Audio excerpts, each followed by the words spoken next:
sorte boa, a nova se vos dá, e quão alegre soa, nasceu o Redentor. Nasceu o Redentor, nasceu o Redentor, o eterno Pai do céu, seu Filho ao mundo deu.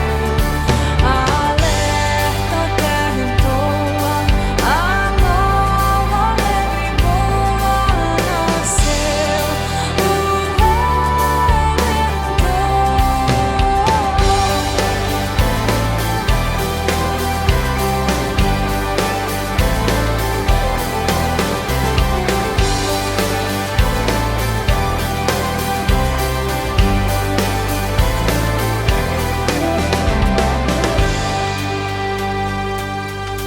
A noite já passou, a aurora já raiou, o negro e denso véu de todos se rasgou.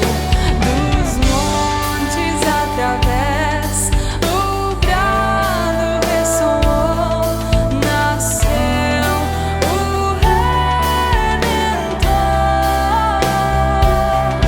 Nasceu o Redentor, nasceu o Redentor, o eterno Pai do céu, seu Filho ao mundo deu. Alerta, a terra entoa, a nova alegre e boa, nasceu o Redentor. Nasceu o Rei da Paz, num berço humilde jaz, nas asas desse amor, conforto a todos traz. Dizem em alta voz que Cristo satisfaz, nasceu o Redentor.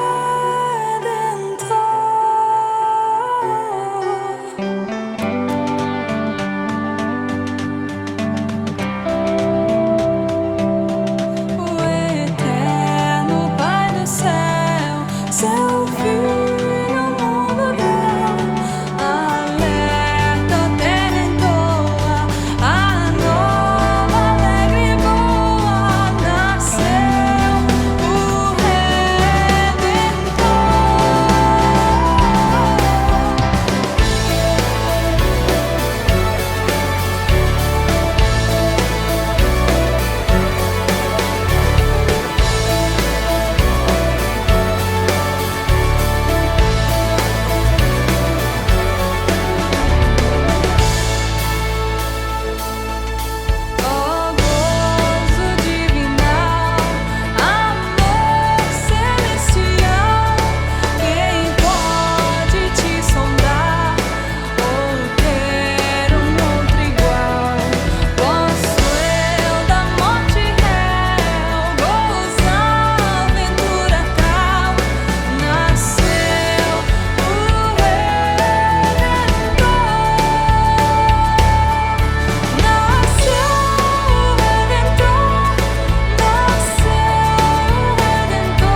graça e a paz do nosso Senhor e Salvador Jesus Cristo.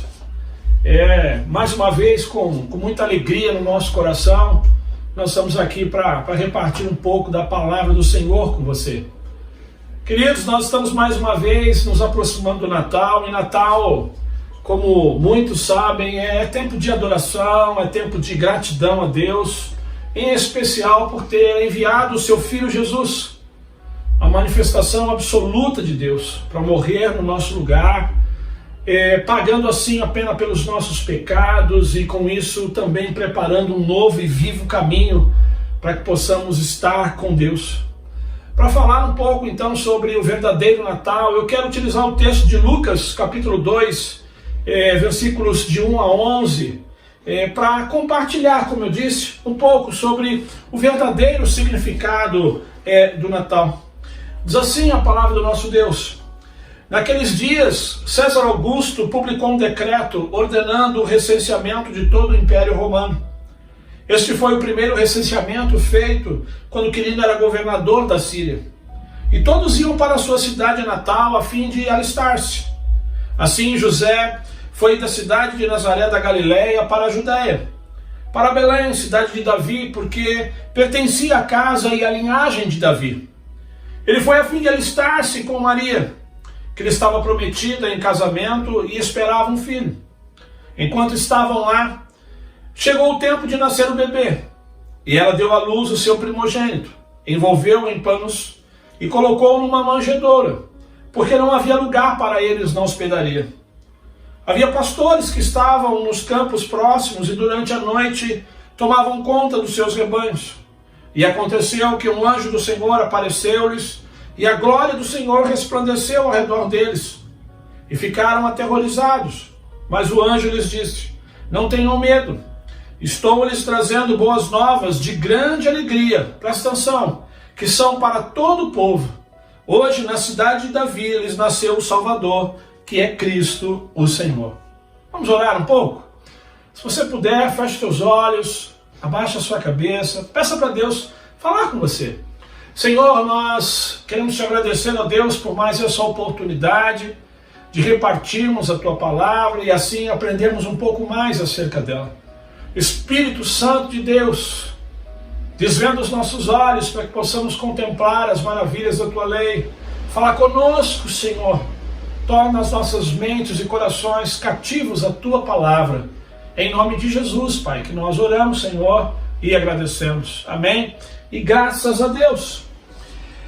O texto de Lucas, capítulo 2, versos 1 a 11, fala um pouco sobre o verdadeiro Natal. Esse texto ele fala do nascimento de Jesus.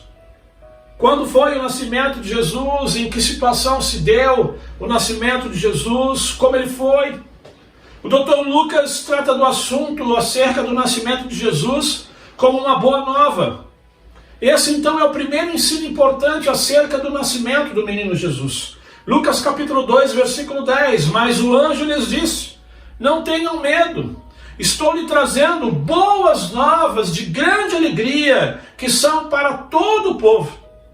Então, Natal é tempo de celebrar, é tempo de nos alegrar, porque a boa notícia é para todos nós, como nós acabamos de ler em Lucas capítulo 2, versículo de número 10. A boa notícia acerca do nascimento de Jesus é para todo o povo. Isso significa que Deus ele não exclui ninguém dessa boa notícia. Isso significa que o plano de Deus é para mim, mas é também para você. Foi isso que o anjo disse. É interessante porque quando Jesus nasceu, foi justamente isso que ele fez. Jesus, ele andou com todos. Jesus, ele andou com pobres, ricos. Jesus, ele andou com gente rica, com gente pobre, com gente culta, com gente ignorante. Jesus abençoou pessoas de todos os níveis. Jesus abençoou um cego, um mendigo chamado Bartimeu, mas também abençoou o servo de um centurião. Ou seja, Jesus mostrou que o seu plano, o plano do seu Pai, era e continua sendo para todo o povo, para todas as pessoas, para mim, para você que está me ouvindo. O mundo que nós vivemos, infelizmente, é um mundo que muitas vezes exclui. Por isso, o nosso mundo ele é um mundo injusto. Ele exclui principalmente por conta de questão financeira. Mas Jesus não. Jesus é a boa notícia para todo o povo. A boa notícia de Jesus ela pode alcançar qualquer pessoa, independente de sexo, raça, idade, questão financeira ou política. Talvez você que está me ouvindo nesse exato momento, você está aí diante de um computador, de um celular, ou mesmo diante da sua TV, me assistindo. Talvez você esteja até fazendo isso de maneira mecânica. Talvez você acessou o link dessa mensagem porque alguém lhe pediu. A verdade é que, de repente, a sua mente, o seu coração estão em outras coisas. Talvez você é alguém focado em tarefas, em objetivos, e de repente caiu de paraquedas ouvindo essa mensagem. Esse ano de 2020, todos nós sabemos que foi um ano difícil para muita gente. A verdade é que o distanciamento social e tantas outras coisas que aconteceram esse ano não fez bem para ninguém. Talvez você seja uma pessoa que passou o ano, então, focado em não perder o emprego, em cumprir objetivos, ou ainda, talvez você perdeu o emprego e passou o ano, vai entrar 2021 tentando se reinventar. E por conta disso você acabou se desligando ainda mais das coisas espirituais, se afastando ainda mais das coisas espirituais. O fato é que aquela notícia, a notícia do nascimento de Jesus, aquela notícia ela continua ecoando. Ela continua ecoando ainda hoje, e ela continua ecoando justamente por causa de você. Sabe, não faz sentido que o nascimento de Jesus seja apenas histórico, verdadeiro, real, para algumas pessoas. O nascimento de Jesus precisa ser histórico, real, verdadeiro, para você também. Jesus também precisa nascer no seu coração, porque essa notícia é para todo o povo. Essa notícia é para você. Ainda, o texto do Dr. Lucas diz que quem estava nascendo era o Salvador. Essa é a segunda verdade que eu quero compartilhar com você. Quem estava nascendo naquele dia era o Salvador. Lucas capítulo 2, versículo de número 11. Hoje, na cidade de Davi, lhes nasceu o Salvador, que é Cristo, o Senhor. Pergunta, por que será que Jesus precisou nascer entre nós? Lucas capítulo 19, versículo 10 responde. Diz assim, o Filho do Homem, Jesus, veio buscar e salvar o que estava perdido.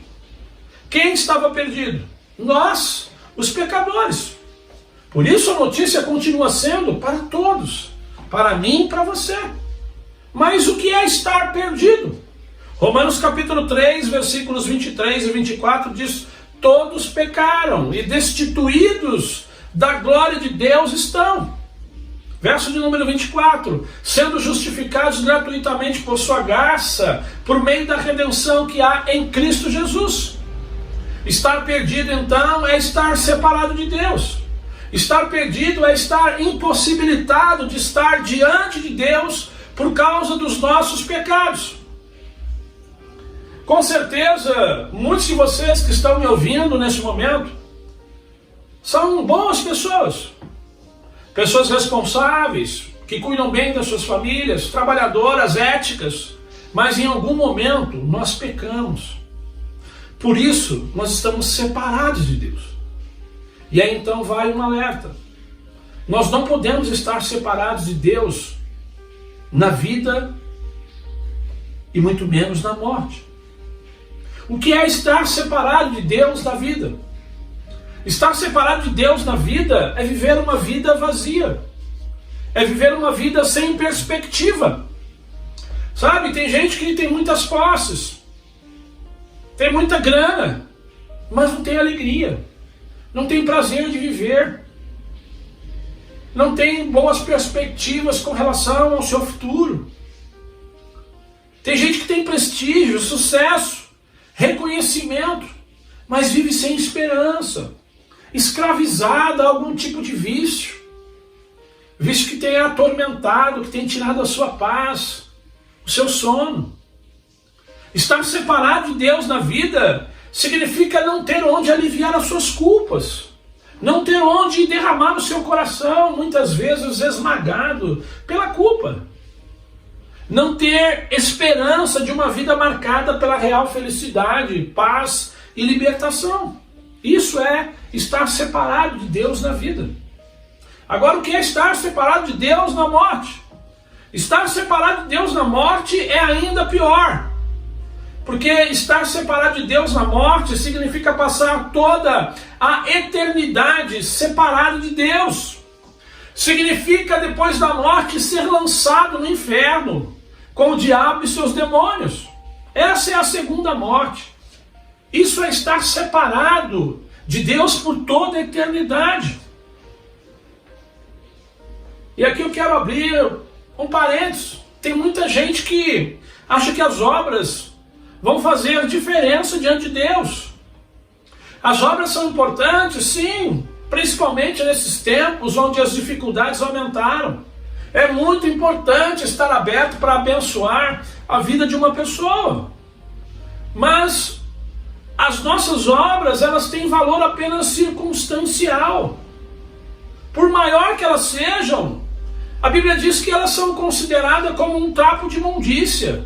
Isso é o que o profeta Isaías diz lá no capítulo 64, versículo de número 6.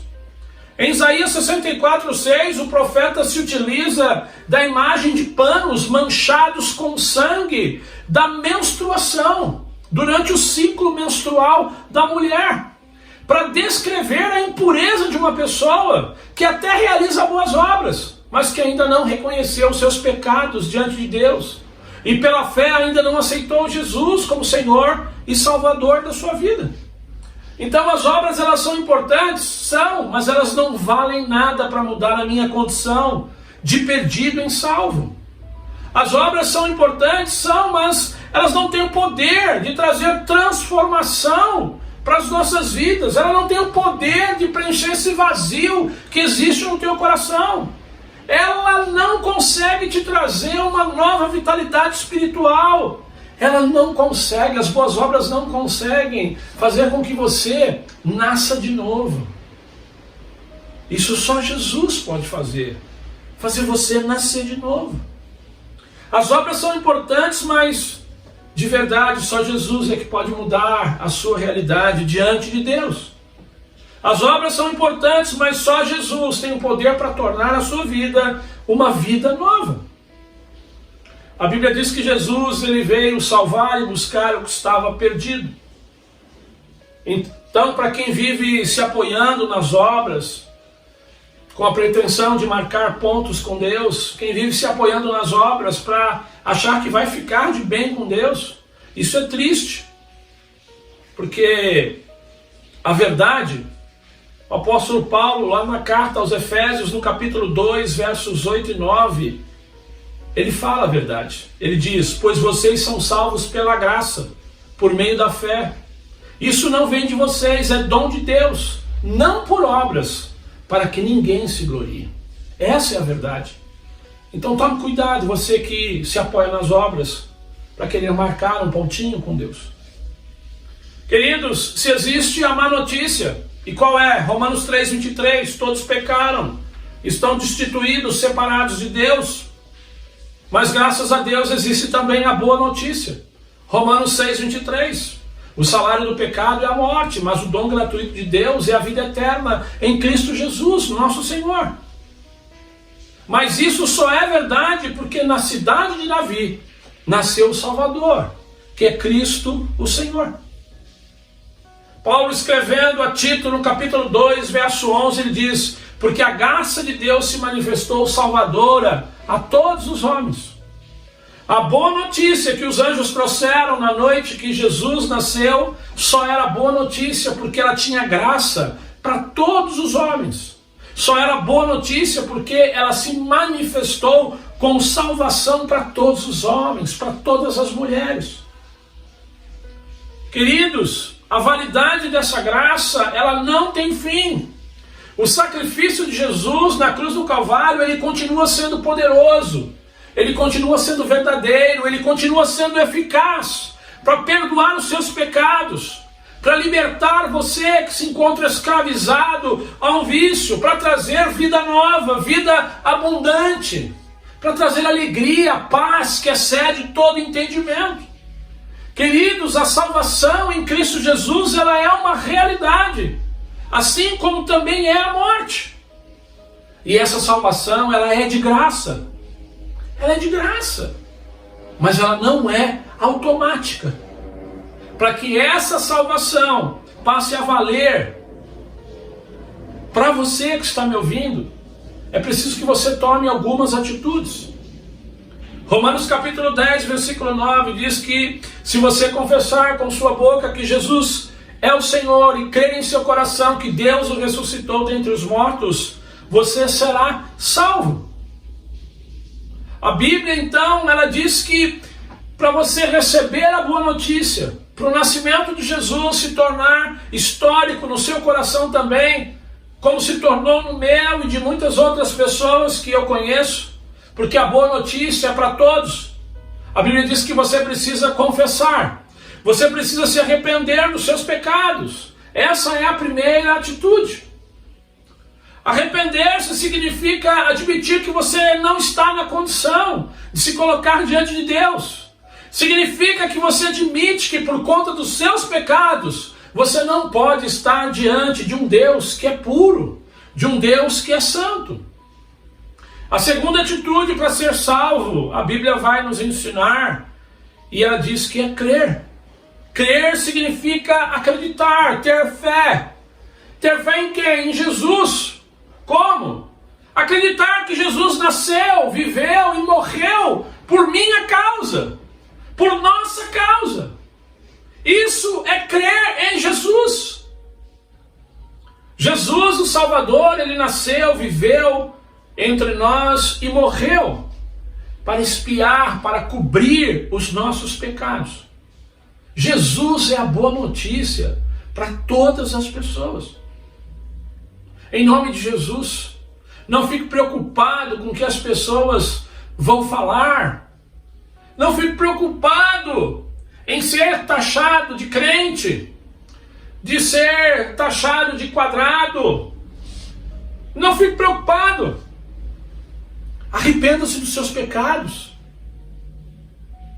Deixe o seu orgulho de lado. Não se preocupe com o que as pessoas vão falar. E admita que você não está na condição de se colocar diante de Deus. Se arrependa dos seus pecados. E depois creia, confesse Jesus como Senhor e Salvador da sua vida. Confesse que você crê que Jesus nasceu, viveu e morreu por amor a você. Romanos 6,23 diz que o salário do pecado é a morte, mas o dom gratuito de Deus é a vida eterna em Cristo Jesus, nosso Senhor.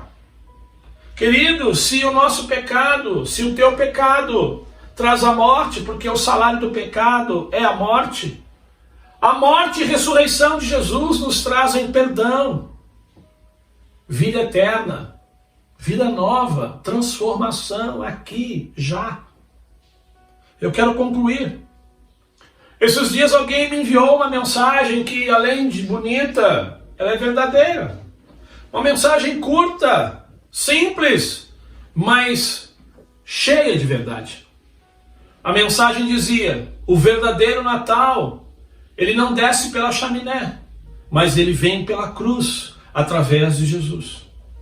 Entregue a sua vida para Jesus, você que ainda não fez isso.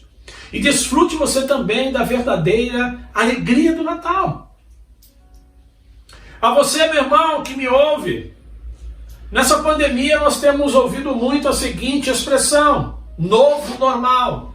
Ah, nós estamos num novo normal, nós temos que aprender a viver um novo normal. Eu confesso que eu gosto das luzes, dos enfeites de Natal, de uma mesa bem servida, da troca de presente entre familiares. Eu gosto dessas coisas, eu participo disso todos os anos com a minha família. Mas todos nós sabemos que essas coisas em nada lembra o nascimento de Jesus. O nascimento de Jesus ele foi bem diferente das celebrações que a nossa cultura tem fabricado e que nós temos reproduzido muitas vezes dentro dos nossos lares. Por isso, meu irmão, eu quero fazer um apelo para você, como a gente sempre faz. Não permita que esse novo normal na sua festa de Natal, não permita esse novo normal, não permita apenas que a sua celebração de Natal seja da maneira como a cultura impõe. Seja o seu Natal simples ou sofisticado, em nome de Jesus, não deixe de refletir com as pessoas que estarão com você na noite de Natal sobre o verdadeiro significado do Natal. Fale de Jesus na noite de Natal. Adore Jesus na noite de Natal. Seja o seu Natal simples ou sofisticado, procure abençoar a vida de pessoas nesse Natal, assim como você também foi abençoado por Jesus. Na noite de Natal, ore agradecendo a Deus por tão grande salvação, meu irmão. Ore agradecendo a Deus porque, mesmo diante de um ano cheio de dificuldades, Deus guardou você e a sua família. Um Feliz Natal com Jesus para todos vocês. Deus abençoe. Fiquem todos na paz. Trago boas notícias de paz e alegria. Vos nasceu o Salvador, que é Cristo o Senhor. Toda sua majestade a manjedoura acolheu para reescrever a nossa história.